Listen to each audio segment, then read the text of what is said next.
দীর্ঘদিন বৃষ্টি বন্ধ থাকা অবস্থায় যখন মাটি ফেটে চৌচির হয়ে যায়, চারিদিকে যখন পানির জন্য হাহাকার পড়ে যায়, তখন বৃষ্টি আসলে আমরা যতটা খুশি হই, সেই বৃষ্টি যদি একাধারে চলতে থাকে তখন কিন্তু আর দুঃখের সীমা থাকে না। বৃষ্টির পানি নদীর দুকুল ছাপিয়ে লোকালয়ে ঢুকে পড়ে এবং বন্যা দেখা দেয়। আমাদের জীবনের প্রতিটি ক্ষেত্রে এই উদাহরণটি প্রযোজ্য। এমনকি ভালোবাসা, আদর, আহ্লাদ, দয়া, সহানুভূতির ক্ষেত্রেও কথাটি সমানভাবে উপযোগী। প্রতিটি বিষয়ই যার যার জায়গায় পরিমিত পরিমাণে সঠিক। কমও ভালো না, বেশি হয়ে গেলেও সমস্যা। আজ আমরা যে বিষয়টি নিয়ে কথা বলবো সেটিকে এক শব্দে পুরোপুরি বোঝানো সম্ভব না হলেও আমরা তার নাম দিয়েছি সহানুভূতি। মাত্রাতিরিক্ত দয়া বা অনুগ্রহ দেখানোর কথা বলতে চাচ্ছি আমরা। আপনার জীবনেও হয়তো এমন ঘটনা বহুবার ঘটেছে যে কাউকে প্রয়োজনের অতিরিক্ত দয়া দেখাতে গিয়ে অনুতপ্ত হয়েছেন। কাউকে দয়া দেখানো তো ভালো কাজ, মানবিক আচরণ, কিন্তু সমস্যাটা কোথায়? তাহলে কেন ভালো করতে গিয়ে উল্টো খারাপ আচরণের শিকার হয়েছেন? বাস্তবতা হচ্ছে আপনি ভুল মানুষকে দয়া দেখাতে গিয়েছেন। প্রশ্ন করতে পারেন, তাহলে কি দয়া দেখানোর সময়ও বেছে বেছে দেখাতে হবে? উত্তর হচ্ছে, আপনি যদি পরিণতি যা হয় হবে এই নীতিতে বিশ্বাসী হন, তাহলে যাকে তাকে দয়া দেখাতে পারেন। কিন্তু যদি পরিণামে অনুতপ্ত হতে না চান, তাহলেই এই ভিডিওটি আপনার জন্যে। প্রখ্যাত ইরানি কবি ও সুফি সাধক শেখ ফরিদুদ্দিন আত্তার তার এই কবিতায় বলছেন, তুমি যদি কারো আশপাশে সারাক্ষণ ঘুরঘুর করতে থাকো, তাহলে ওই ব্যক্তির কাছে যে তুমি একদিন ছিলে প্রচণ্ড ভালোবাসার মানুষ, সেই তুমি হয়ে যাবে প্রচণ্ড ঘৃণিত ব্যক্তি। আবার সব মানুষকে যদি পাইকারিভাবে দয়া দেখাতে যাও, তাহলে তোমাকে অনুতপ্ত হতে হবে। যাদের অনুগ্রহ গ্রহণ করার ধারণ ক্ষমতা নেই, তাদেরকে বারবার দয়া দেখালে তারা এটিকে তাদের অকাট্য অধিকার বলে মনে করে। তাই আপনি যদি সহানুভূতি দেখানোর ক্ষেত্রে সতর্ক না হন, তাহলে আপনি এমন বিপদে পড়বেন যে আপনাকে সহানুভূতি জানানোর জন্যে লোক খুঁজে পাওয়া যাবে না। আজকের ভিডিওতে আমরা ইরানি কবি শেখ ফরিদুদ্দিন আত্তার ও শেখ সাদির উপদেশ মেনে 5 ধরনের মানুষকে চিনব যাদেরকে সহানুভূতি দেখালে বিপদে পড়তে হবে। সঙ্গেই থাকুন। সাকসেস চ্যানেলের আজকের ভিডিওতে আপনাদের প্রত্যেককে স্বাগত জানাচ্ছি। আমি আবু মারজান।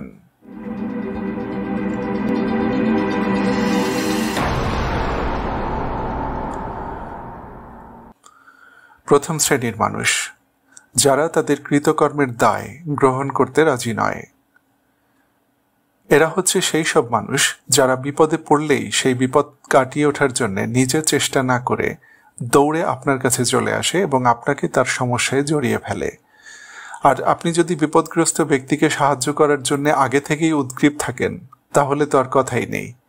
যে সমস্যার সমাধান একটু চেষ্টা করলে সে নিজেই করতে পারত, তার মধ্যে আপনি জড়িয়ে গেলেন এবং সে আপনাকে তার সমস্যার মধ্যে ঢুকিয়ে দিয়ে নিশ্চিন্ত মনে বসে রইল। এ ধরনের মানুষ দায়িত্ব নিয়ে কোনো কাজ করতে রাজি নয় এবং একথা শিখে নিয়েছে যে বিপদে পড়ে কান্নাকাটি করলেই আশপাশের মানুষগুলো তাদের সঙ্গে সহানুভূতিশীল আচরণ করে।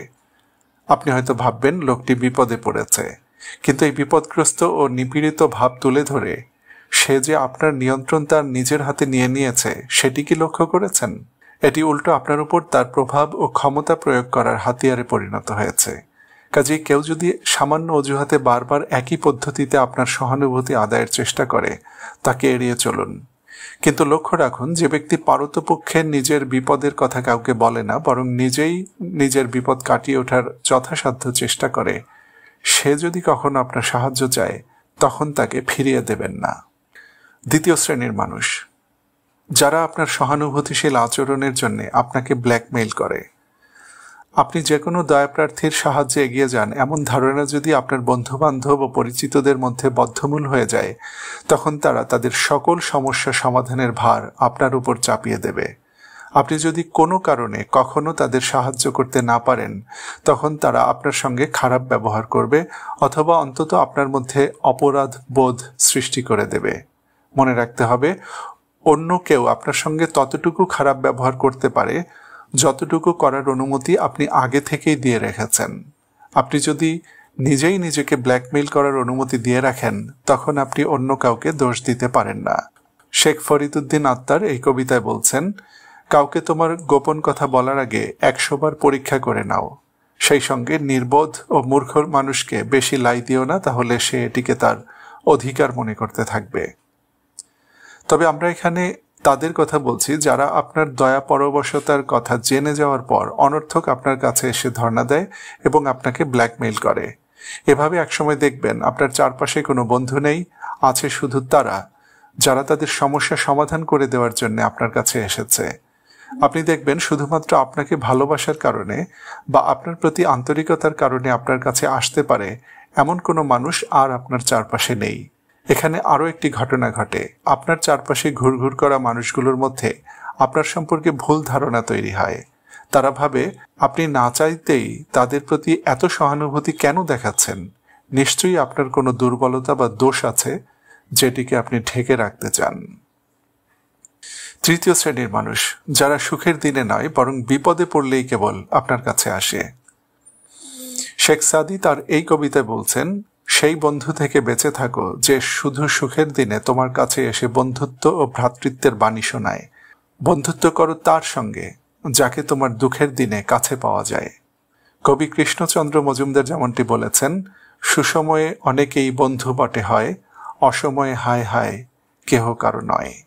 এখানে আমরা যাদের কথা বলছি তারা সুসময়ে আপনার পাশে থাকলেও আপনার দেওয়ার জিনিস ফুরিয়ে আসলে কিংবা আপনি বিপদে পড়তে যাচ্ছেন এমন গন্ধ পেলেই আপনার কাছ থেকে কেটে পড়ে। তাদের জন্য আপনার দয়ার ভাণ্ডারটি ছোট করে ফেলুন যাতে আপনি তাদের অনিষ্ট থেকে বাঁচতে পারেন। এ ধরনের মানুষের জন্য যদি আপনার অন্তর কাঁদে তাহলে একসময় দেখবেন তারা আপনার অন্তরে আঘাত দিয়ে চলে যাবে। তাই তাদের থেকে দূরে থেকে নিজেকে নিরাপদ রাখুন। চতুর্থ বিষয়ে যাওয়ার আগে প্রশ্ন, আপনি কি কাউকে দয়া দেখিয়ে বিপদে পড়েছেন? তাহলে আমাদের কমেন্ট করে জানাতে পারেন। আমরা পরস্পরের অভিজ্ঞতা থেকে সমৃদ্ধ হতে পারবো। আর ভিডিওটিতে লাইক দিয়ে আমাদের পাশে দাঁড়ানোর জন্য আপনাকে অনেক অনেক ধন্যবাদ। চতুর্থ ধরনের মানুষ, উগ্র ও গোয়ার প্রকৃতির লোক। কবি শেখ ফরিদুদ্দিন আত্মার তার এই কবিতায় বলছেন, তুমি যদি উগ্র মেজাজের মানুষ হয়ে থাকো তাহলে তুমি অপরের ভালোবাসা থেকে বঞ্চিত হবে। আর তুমি যদি নিজেকে বুদ্ধিমান ও জ্ঞানী মনে করো তাহলে তোমার মধ্যে উগ্রতা ও গোয়ার তুমি থাকতে পারে না। এ ধরনের মানুষ এতটা গোয়ার ও একরোখা হয় যে আপনি যতই তাকে যুক্তি দিয়ে বুঝিয়ে দেন না কেন সে তার নিজের কথায় অটল থাকে। তারা কখনো তাদের ভুল স্বীকার করে না, ফলে তাদেরকে দয়া দেখিয়ে কোনো লাভ নেই। মানুষ তখনই কিছু শিখতে পারে যখন সে স্বীকার করে যে সে জানে না। প্রখ্যাত রুশ লেখক লিও টলস্টয় বলেছেন, সূর্যের আলো সেই সব চারাগাছের উপর পড়ে যেগুলো মাটির নিচ থেকে বের হয়ে আসে। যেসব বীজ মাটির নিচে থাকে সেগুলো সূর্যালোক থেকে বঞ্চিত হয়।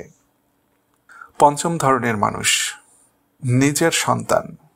আপনি অবশ্যই অবাক হয়েছেন, কিন্তু এটিই সত্যি। আপনি যদি আপনার সন্তানের উজ্জ্বল ভবিষ্যৎ চান, তাকে স্বয়ংসম্পূর্ণ ও স্বনির্ভর করতে চান এবং না চান সে পরনির্ভরশীল হয়ে থাকুক, তাহলে আপনি তাকে আপনার প্রতি নির্ভরশীল করে তুলবেন না।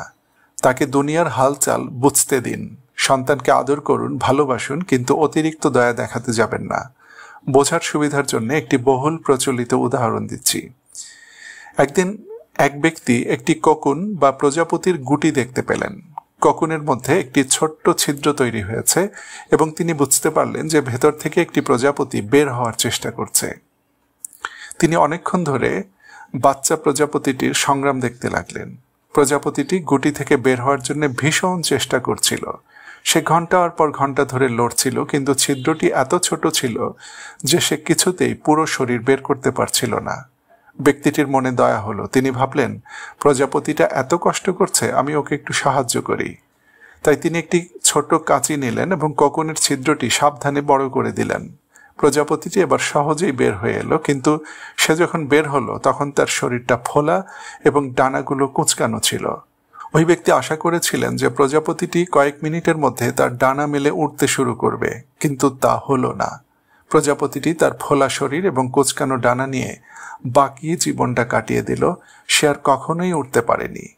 ওই ব্যক্তি জানতেন না যে গুটি থেকে বের হওয়ার জন্য প্রজাপতির যে সংগ্রাম, সেটাই তার ডানায় রক্ত প্রবাহকে শক্তিশালী করে এবং তার ডানাগুলোকে ওড়ার জন্য প্রস্তুত করে। এটি প্রকৃতির একটি অপরিহার্য প্রক্রিয়া। যখন তিনি প্রজাপতিকে সাহায্য করেন তখন তিনি অজান্তেই তাকে তার জীবনের সবচেয়ে গুরুত্বপূর্ণ ধাপ থেকে বঞ্চিত করেন, যার ফলে সে চিরদিনের জন্য পঙ্গু ও অক্ষম হয়ে যায়। কাজেই জীবনের কিছু সংগ্রাম অপরিহার্য। অনেক সময় আমাদের যে বাধাগুলির মুখে পড়তে হয় সেগুলি আমাদেরকে শক্তিশালী করে এবং আমাদের বেড়ে উঠতে সাহায্য করে। যদি নিজের সন্তানকে অতিরিক্ত দয়া দেখান বা তাকে সংগ্রাম করা থেকে রক্ষা করেন, তাহলে আপনি নিজে তার সক্ষমতা বিকাশের সুযোগ থেকে বঞ্চিত করলেন, যা দীর্ঘমেয়াদে তার ক্ষতির কারণ হতে পারে। হোক না আপনার অনেক টাকা, গাড়ি বাড়ি আছে, কিন্তু তার সবই আপনার সন্তানকে ভোগ করতে দিতে হবে। গাড়িতে করে সন্তানকে স্কুলে পৌঁছে দেওয়ার দরকার নেই, তাকে পায়ে হেঁটে, রিকশায় করে অথবা বাসে করে স্কুলে পাঠান। সে সংগ্রাম করতে শিখুক। চাওয়া মাত্র তার জন্য যে কোনো কিছু হাজির করে দেবেন না।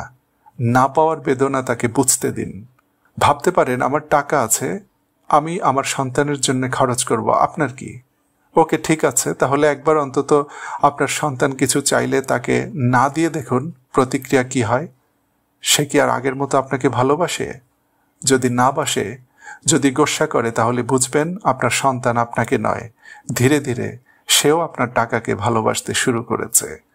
তাই আপনার সন্তানের জন্য আপনার সবচেয়ে ভালো সাহায্য হলো তাকে নিজের পথে চলতে দেওয়া, তাকে স্বয়ংসম্পূর্ণ করতে যা যা করতে হয় তাই করতে দেওয়া, যদিও তা সাময়িকভাবে তার জন্য কঠিন হয়।